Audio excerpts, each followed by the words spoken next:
have a lot going on in 2023. If you haven't heard, we have a new series. Yeah, we started a super late model regional series, so that's going to be fun. I guess I didn't get enough of promoting at Deep South, so decided to do a little more.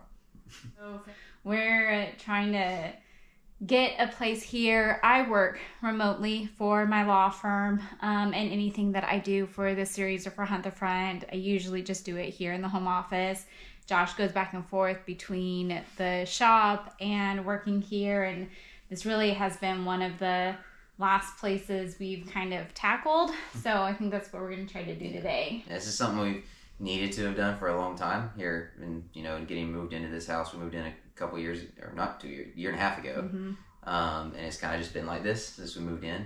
With the series and everything going on, we know we're going to have a pretty busy 2023 season once the racing season starts. So we figure if we're going to get this done and have a nice, somewhat organized place to work, we should probably do it now. So that's what we're doing.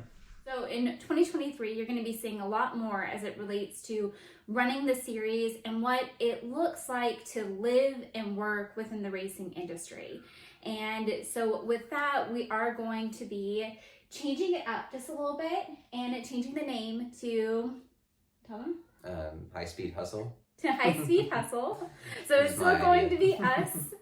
And it's still going to be our channel, but you are going to see after this video that the name is going to be changed and it's going to be rebranded just a little bit to really focus on, again, us as a family living within the racing industry, but also focusing a lot on what it's like to be working within the industry. Exciting. But for now, we got an office to clean up. We have an office to clean up. I just want to say, as soon as we say we're going to start cleaning and working the office, gotta eat. Can't work on an empty stomach.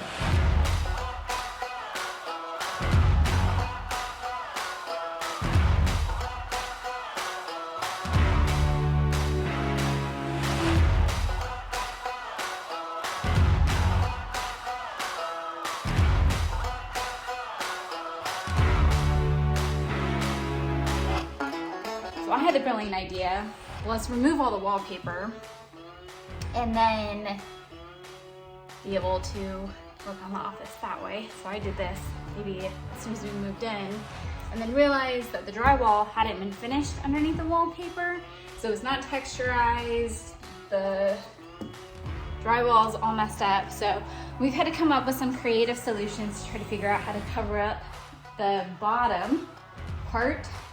So we're gonna see if our creative solution is going to work.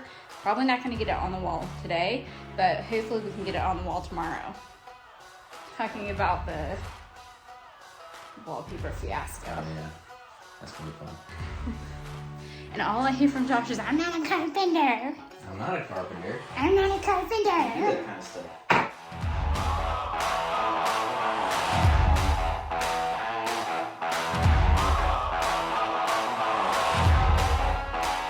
Looks better already. Yeah, we're getting there. We might be in office one day.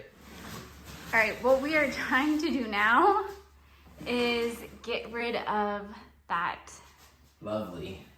beautiful crown molding. Yeah, lovely beautiful crown molding straight out of the 80s. Yeah. We run into a little bit of snag because we can't find either one of our crowbars. So Josh has ran up to probably one of many trips to Ace Hardware to get a crowbar before we can start working on the rest of the room. While Josh is gone, I thought this would be a good time to talk about what my plans are for 2023. One of the main things is I'm going to be continuing to help out with Hunt the Front with the operations, and the same with taking a pretty active role in the operations and the business side of this series. And while Josh is actually the series director, and so he's the one that's going to be handling the racing aspect of the series, and I'm handling more of the business aspect of the series. We mentioned earlier the fact that, this channel, we didn't really know what we wanted it to be when we started out. And we were playing around with the idea, but we knew we wanted to have a channel and we wanted to be able to make content and be able to entertain you. But another piece of that is I really wanted to be able to demonstrate what it's like living and working within the racing industry. As an attorney within the motorsports industry, I understand that it can be incredibly difficult to find resources out there that helps explain how different laws actually apply to this industry and might apply to you.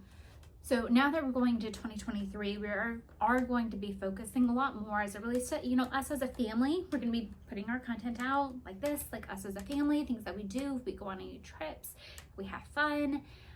But also in addition to that, working within the industry. And part of that, I've actually received a lot of interest on my TikTok and Instagram channels as it relates to the business of racing. And so I want to be able to provide more educational content. Don't worry, this isn't just going to be an educational channel. It's really going to be more vlog style where we're taking you with us, but we are going to have some educational content to help you out and to answer your questions. One of the best way that we can develop our content plan and know what questions you have is if you ask them.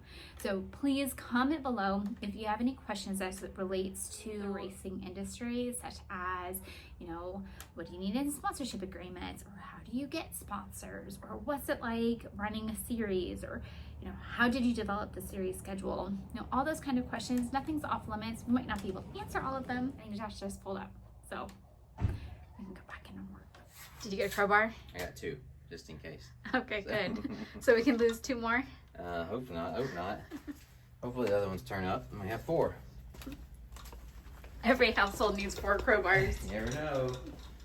This is Josh's favorite thing to do. What? Chores? You dream up for no reason? So what made you decide to start a series? I think I needed more stuff to get me away from home so I'd have less stuff to have to do around the house. Does that make sense? I don't know. It needed to be done, I felt like. Not everyone wants to be on the road every weekend, racing 80, 90 times a year. Some people want to race the big races and travel some, but then also race close to home, where you're only on the road for a day or 2 on some weekends. And really, with the regional tours in the southeast the way they are, from at least the more farther south, deep south area, there isn't really an option to do that. So we're making an option to do that. We know it's something we've wanted for a long time. Hopefully other racers and teams, want it too and support it. So we'll see. The last piece? Last piece, can you hold it? The last piece in this stuff will be out of the house. All of it. Ooh. Oh. Huh. Shoot. Can we just paint over that? Sure. I won't tell anyone. No, we now have to We're patch. done. No, you mean we're done, right? We now have to patch All day. everything, put kills on that, and make sure that the pieces that we bought to cover the bottom half make sense. It's not the response I wanted from you. I'm a little curious, how hard was it to convince the racetracks to schedule races for the series? It wasn't, I would say it wasn't too difficult. Like, for one, this whole streaming situation, we know that we're going to be able to bring money to the tracks for streaming rights, which helps.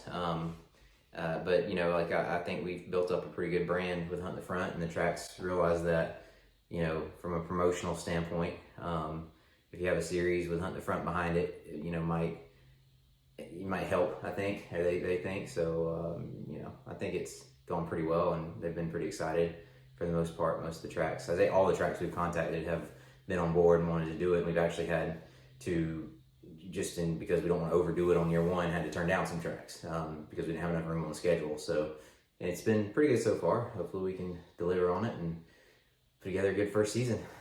I think what I've noticed the biggest thing has just been juggling all the different schedules. Trying to make sure that it makes sense. Yeah. When do you think you guys are going to have the final schedule out? We should have it all out. Hopefully this week. So I don't know when they're watching this, but I've had it pretty much ready to go. Just a couple things we had to finalize and finish up. So we got to do that. We got to finish the schedule and get it out. Hopefully this week. It's the second week in January coming up. Yeah. So hopefully I got that our streaming situation, get that figured out, finalized, and the information out there for that. And then sponsorship stuff. We got get some contingency sponsors and Sweet Victories on board, but we want to obviously have more involved to be able to offer more to drivers. So yeah, that's what we're working on. It's been a lot, and you're taking up my time doing this. And also making sure we have a race director and yes, that like, okay, yeah, that. I found another job I never want to do again. Race directing. That was bad. Like, not fun. So the big thing is we wanted to make it easier on us, but also to make it more fair, I guess, so people don't have to worry about whether it's fair or not. Is we're completely contracting out all the race directing tech. Pretty much all race day officials will be someone else in charge of that. I'm technically the series director and organizing the series, but when it comes to operating the event from a competitive standpoint, there's going to be someone else in charge. And it's anyone who's been involved in the promoting side of racing and on that side knows that there's people who are really good at that. There's and that are able to travel and be committed to a tour like that. There's not a lot of them, so we've kind of had to work pretty hard to explore the options there, and that encompasses everything from tech to sign in and registration and timing and scoring and the race director actually in the tower doing all the directing. So anyway, that's been a lot. That and then the streaming side and figuring out what we're doing there has really been a headache, a lot, but we're getting through it. So now that we have an office, we can get back to work on it. As soon as we're finished, we'll have an office. Well, I'm just saying, I got work to do, and you're here tearing my office apart. Well, Josh is adamant that he is not a carpenter, and it's not even straight. So I think we're gonna have to try to, I don't know what we're gonna do. He's outside pouting and throwing a fit right now because I'm making him do this. So now I need to try to figure out what we're gonna do. If there's any way to just fix this drywall without it being too much of a pain, and then just texture it. I don't know yet, but we will figure it out. Oh, I'm watching the Ice Bowl all day. Getting good. Oh, I thought you stopped working because you ran into some issues. Well, that too, but it was good timing. Anyways, I think we're trying to figure out. We figured out that this stuff is no good. We need better. Well, it's not necessarily that it's no good. Well, yeah. Anyway, we don't have the right tools for the job, is what we figured out. So we're gonna go spend some money on that. Well, as I was editing this video, I realized that we didn't have any ending whatsoever with it. Just kind of ended abruptly. So I wanted to make sure that I came back on here and gave it a proper ending. To be quite honest and transparent, there was quite a bit of disagreements on whether or not we were going to move forward with this project. We did ultimately decide to do that, and so we've got quite a bit of the paneling up. We're just going to end up having to work on it the rest of this week into the next weekend and hopefully get it done. But I hope that this video gave you some good insight on what we're planning on doing for 2023, what we're planning on doing for the series. And until next time, we will see you in one of these other videos.